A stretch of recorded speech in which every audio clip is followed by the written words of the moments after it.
Hello guys and welcome to game number 5 of GTCL Cup 2026. You can go and check out the other recaps I made on my channel. Regarding this tournament, it's a team competition, 7 rounds of play. I missed the first round, but I'm playing the rest 6. My team is playing quite well. We only lost one match, to the favorites of the tournament. Which probably are going to win the event. We're probably going to be second, but we still need to win this match because we're playing against the third team. They're 2 points behind us, but if they beat us, then it's come to the last round where anything might happen. So in order to secure the second place, we gotta win this chess match.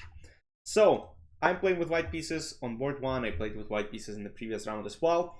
And I play d4. And again, I'm experimenting with my opening repertoire this year. For those of you who don't know, I'm playing d4 probably throughout my whole career. This year, there are a lot of courses. I have a bunch of chessable courses here on chess.com as well. So I'm like, okay, I gotta use it. I think I'm good enough to play this opening. And if you haven't seen the recap of 6-round OTB event I had just a few weeks ago, go check it out as well, because I played d4 against International Master. I played e4, e5 against another International Master. So I think it's very interesting to see, because something might apply to your game as well. So let's see how this game went. So d4, d5, c4. I didn't really prepare for the game. I didn't expect, I know I would go for d4 and whatever happens, happens.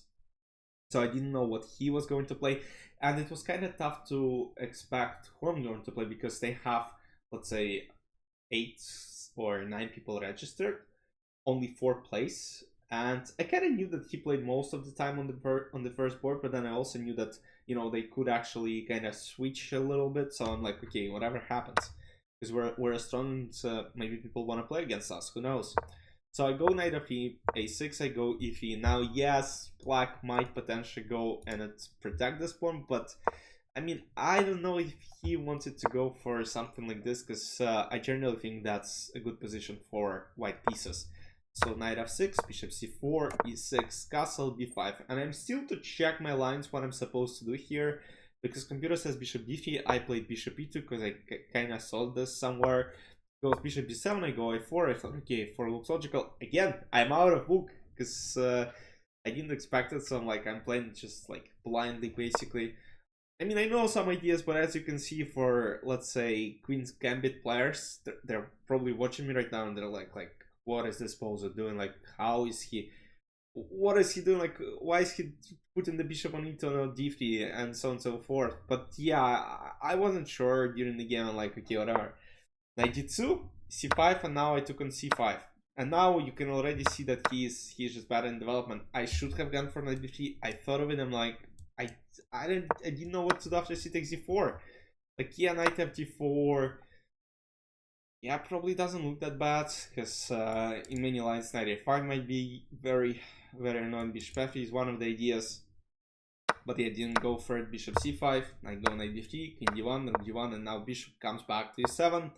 I go knight d5. So I was actually quite happy that he went to the endgame. I thought knight bd7 is very good. I thought I didn't really consider bishop d6 because I was like, okay, you're closing that up. I might go knight f4 now. But yeah, I didn't take on d4. I didn't play knight b3, knight d4, and now I'm going for this setup. I'm like, you stupid. What is going on?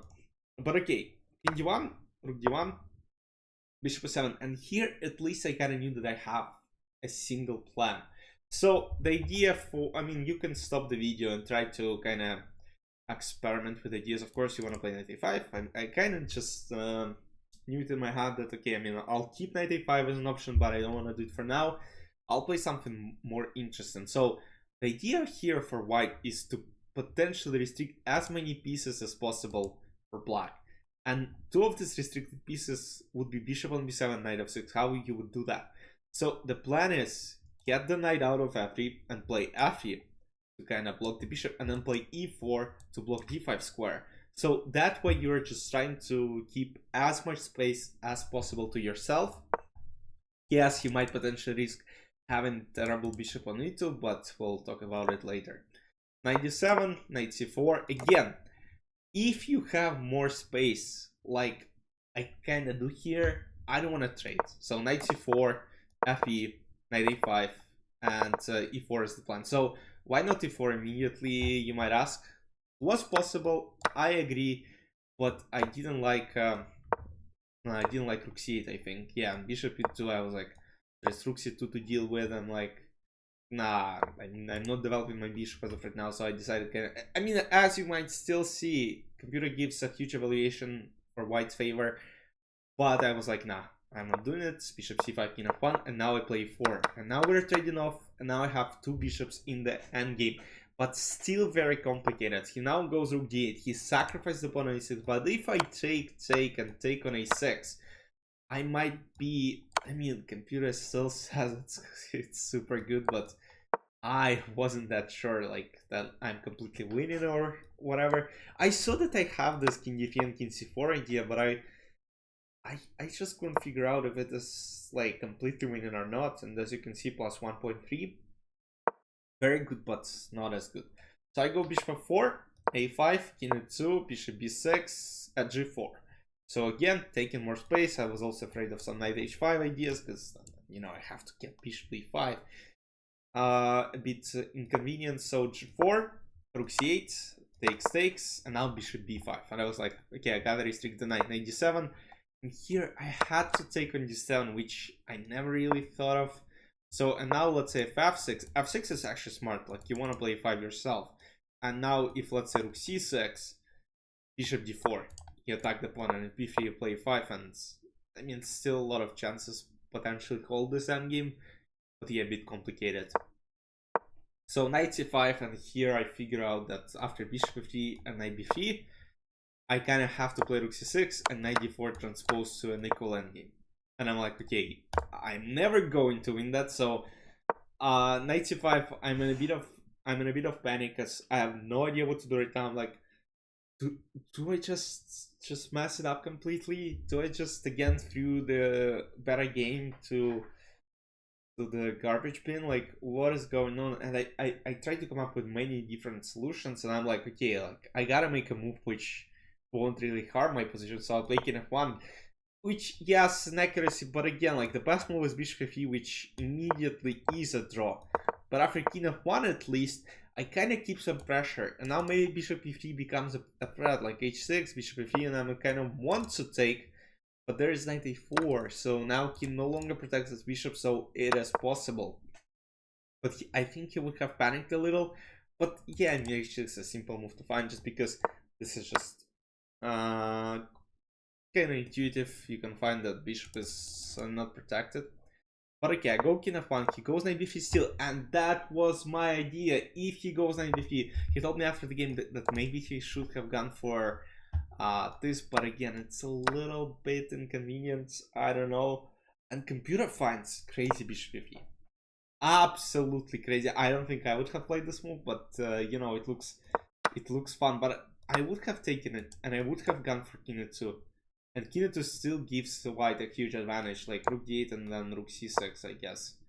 And you know, I'm still should be good. Oh, and rook d6. I mean, that's a bit wild that this endgame is actually. I actually saw something like this in my head, but I was like, I wasn't so sure that it is like winning. But yeah, king is just too far. And like bc7, bishop e5, bishop e5, this, and I can play bishop c3, I guess. Oh, b2 actually loses, so gotta be careful. Bishop b6, and then a5 a6. Yeah, makes sense. But yeah, knight b3, rook c6, bishop d4, now bishop c4, and I'm right on time to defend this pawn on a4 with b3, and I keep my 2 bishops, and the position becomes very unpleasant for black. h6, bishop d6, knight b7. I still found ways to mess it up. We were running very close to a time control, so both having little time on the clock, I mean, it was just tough. Bishop b6, bishop a6, and you can already sense that it's getting bad. I could have taken a5, but I again decided not to. I was like, you need to make a couple of better moves, and now rook c8, bishop d5. I was like, I'm winning the exchange for sure. So bishop d6, bishop c7, and now rook has no good squares on d file because rook d4 walks into bishop e5. And yeah, No chance, no squares here, so it is a win. I thought maybe there is a chance to hold this actually, but I wasn't that sure. Like, let's say I calculate also line of 95, but I would have gone for e8. Is it the best? Tell me it's the best, please. No, it's not the best, because knight b3. And rook e7, I guess on 94, but it's like, whatever. But yeah, I would have won in exchange, and probably that would have been good. But yeah, after bishop c7, he lost on time actually. He couldn't make the final move. He panicked a little, and yes, he unfortunately lost. As far as accuracy go, I think it was a bad game for both of us. Like, let's quickly check it. But yeah, my team ended up winning at 3.5 to half point. Very decisive win, good win. So let's see in terms of accuracy, 84. Yeah, terrible game. Terrible game with the blunder being here for black, yeah. Because 9 yeah, it's kind of a terrible move. But yeah, 20 to 100 performance versus 1950. Yeah, not too bad, not too good. I mean, yeah, win is a win. Hope you enjoyed, and I'll see you next week with the last round recap. And once again, just let me know any suggestions you want to see for this format. Again, want to make it as best as possible for you guys to watch. See you soon. Bye.